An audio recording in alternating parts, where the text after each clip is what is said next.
अस्सलामुअलैकुम, कैसे हैं सब? ठीक है। आपको ए बी ग्राफिक्स में हम लोग खुश आमदीद कहते हैं। थोड़ा सा चेंज नज़र आया आपको? मैंने कहा थोड़ा सा गेटअप चेंज करने। अच्छा, तो हम लोग लास्ट कुछ क्लासेस में आपको कैमरे के मुतालिक कुछ चीज़ें बता चुके हैं, जिसमें हम लोग अपर्चर, स्पीड और आईएस को डिस्कस कर चुके हैं। और उसमें छोटी छोटी बेसिक्स आपको बताई थी। हमने आपसे वादा किया था कि हम लोग आपको इन सब चीज़ों के बारे में वन बाय वन डिटेल में बताएंगे। तो आज हम लोग डिस्कस करते हैं अपर्चर को। अपर्चर बेसिकली है क्या? बेसिक हम लोग जब कोई किसी चीज़ को एक्सपोज करते हैं तो हम लोग एक्सपोजर, आईएसओ और शटर स्पीड, इन तीनों चीज़ों को मिलाते हैं तो हमारा एक ट्रायंगल बनता है, जिसको हम मिलाने के बाद एक किसी न किसी सब्जेक्ट को एक्सपोज कर सकते हैं। अच्छा, इसमें हम लोग बताते हैं कि जब हम किसी कैमरे की एलसीडीज़ के ऊपर देखते हो तो एक एफ फिगर आ रहा होता है, और उस एफ का मतलब होता है focal ratio value. Focal ratio value basic है क्या? जो हम लोग कैमरे के अंदर लाइट लेके आ रहे होते हैं, उसकी मेजरमेंट को हम लोग डिसाइड करने को फोकस कहते हैं, एक्सपोजर कहते हैं।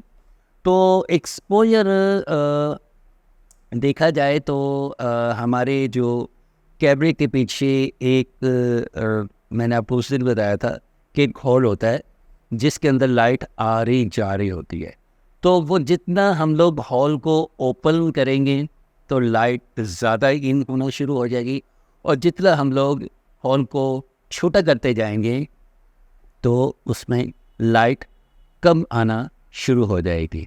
तो जैसे हम लोग एफ़ के आगे देखते हैं 1.4, 1.8, इस तरह वैल्यूज़ बढ़ाते बढ़ाते देखते जाते हैं तो 22 और 30 प्लस पे चली जाती हैं ये फिगर्स। जैसे हम देखते हैं कि हमारा अपर्चर 1 पे है तो हमारा जो हॉल होता है वो एक राउंड शेप में होता है, ठीक है। जैसे ही हम 2 पे चले जाते हैं, एक नैरो की शक्ल इख्तियार करना शुरू करता था थोड़ी सी, और जैसे ही हम लोग 2.8 हो गया, 4 हो गया, 5.6 हो गया, व्हाटएवर, जिस तरह हम लोग इसकी वैल्यूज़ को बढ़ाते जाते तो वो नैरो शेप ज़्यादा लेना शुरू कर देता है। तो इसलिए नैरो शेप के साथ साथ होल का साइज़ भी छोटा होना शुरू हो जाता है, तो उसमें लाइट बहुत कम अंदर आना शुरू हो जाती है। तो ये है कि हमारे जो अपर्चर को कम और ज़्यादा करने के लिए हमारी जो बॉडी होती है वो डिसाइड नहीं करती कि हम लोग अपर्चर का साइज़ क्या रखेंगे। ये वैल्यूज़ जो है ये डिसाइड करता है लेंस। इसलिए लेंस, आप जितने भी लेंस लेंगे उनके ऊपर ये चीज़ मेंशन हुई होती है कि ये आपका जो लेंस है ये कितनी वैल्यू तक आपके अपर्चर को अप एंड डाउन कर सकता है। अच्छा, तो हम आपको थोड़ा सा ये समझा दें कि जैसे कि हम लोग देखें कि एक हमने सब्जेक्ट है, उसको एक्सपोज करना है, उसके ऊपर एक लाइट आ रही होती है। जब लाइट आ रही होती है तो वो लाइट रिफ्लेक्ट सीधे हमारे लेंस के ऊपर जा रही होती है। तो वो फिर हमने डिसाइड करना होता है कि लाइट को हमने कितना इन करना है और कितना अप करना है। जैसे ही हम लोग अपर्चर को कम करना शुरू करते थे, तो हम पहले भी बताया कि हमारे हॉल का साइज़ ज़्यादा होगा तो लाइट उसमें ज़्यादा इन होना शुरू हो जाएगी। तो मगर उसके साथ मैंने लास्ट क्लास में भी आपको बताया कि लाइट का इम्पैक्ट हुआ है, मगर लाइट के साथ साथ हमें और भी इसमें डिफरेंस मिलते हैं। दूसरा ये होता है कि डेप्थ ऑफ फील्ड, जैसे ही हमारी लाइट अंदर आ रही होती है तो हमारी डेप्थ ऑफ फील्ड बढ़ जाती है।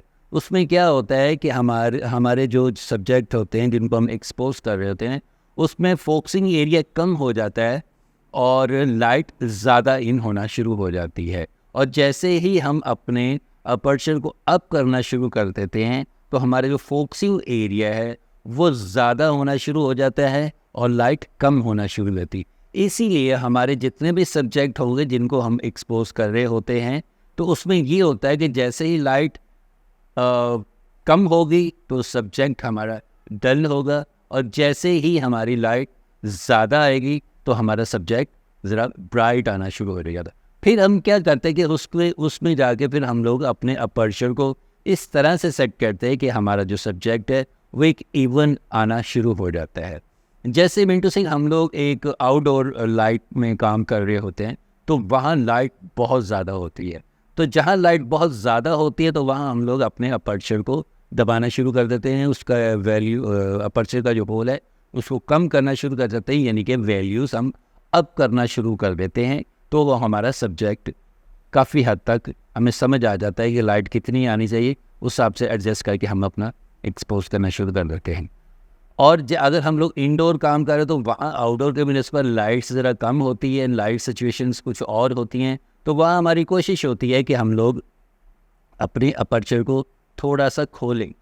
ठीक है, तो जैसे ही हम अपर्चर खोलते हैं तो हम लाइट हमें ज़्यादा मिलती है और हम लोग उस हिसाब से अपनी फ़ोटोग्राफ्स या वीडियोस को बना लेते हैं। अगर हम पोर्ट्रेट एक्सपोज करना चाहते हैं तो पोर्ट्रेट में हम लोग क्या कहते हैं कि उसमें ज़्यादातर हम लोग अपने अपर्चर को खोलते हैं, लाइट ज़्यादा लेते हैं, मगर उस लाइट लेने के साथ साथ मैंने आपको कि डेप्थ ऑफ फील्ड हमें मिलना शुरू हो जाती है और उसमें हमें ब्लरी ऑप्शन ज़्यादा मिलना शुरू होती है। उसमें हमें पोर्ट्रेट ज़्यादा अच्छी लगती है। उसमें ज़्यादा अच्छी इसलिए लगती है कि वो पीछे से ब्लर होती है, मगर उसमें एक और भी इम्पैक्ट पड़ता है कि सीधा जो हमारी नज़र है ना हमारे सब्जेक्ट के ऊपर जाती है, क्योंकि वो क्लियर होती है।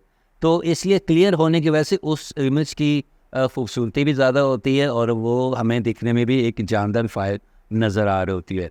और अगर हम लोग एक्सपोजर अप करके करेंगे, जैसे हम लोग मिसाल के तौर पे हम लैंडस्केप एक्सपोज करते हैं, तो लैंडस्केप में ये होता है कि हमारा जो ओवरऑल एरिया ज़्यादा हमें क्लियर चाहिए होता है, तो इसलिए हम लोग वहाँ पर अपने अपर्चर को अप करते हैं ताकि वहाँ पर हमें ग्राउंड, ट्री और माउंटेन जो भी चीज़ें हैं वो हमें क्लियर नज़र आना शुरू है।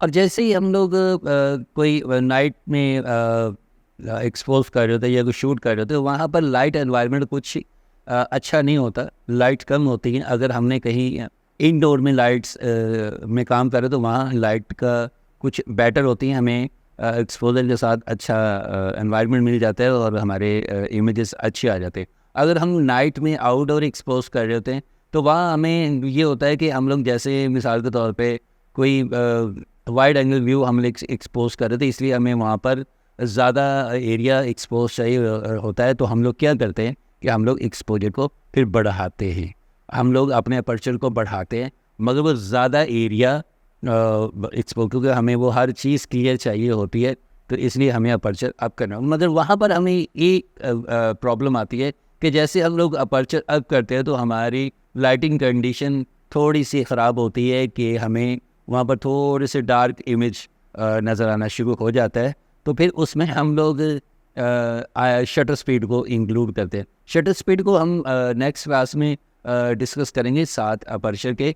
तो वहाँ पर हमें फिर किसी न किसी चीज़ का सहारा लेना पड़ता है, या तो हम वहाँ पर लाइट एनवायरनमेंट बहुत अच्छा कर लें तो बेहतर है, अगर लाइट एनवायरनमेंट नहीं कर होता तो फिर हम लोग शटर स्पीड को बीच में इन कर लेते हैं। ये जो आज की छोटी सी क्लास थी ये बेसिक हमारे अपर्चर पर थी। अब जो नेक्स्ट क्लास होगी इंशाल्लाह ताला हम वहाँ पर शटर स्पीड को डिस्कस करेंगे और उसके मतलब थोड़ा सा आपको गाइड करेंगे। आज के लिए इतना ही। हमारे चैनल को लाजमी लाइक, शेयर और सब्सक्राइब कीजिएगा ताकि हम लोग नेक्स्ट क्लास भी आपको जल्द से जल्द प्रोवाइड कर सकें। और कमेंट्स ज़रूर दीजिएगा कि हम लोग आपको किस हद तक ब्रीफ कर पाए। आज के लिए इतना ही। अल्लाह हाफिज़।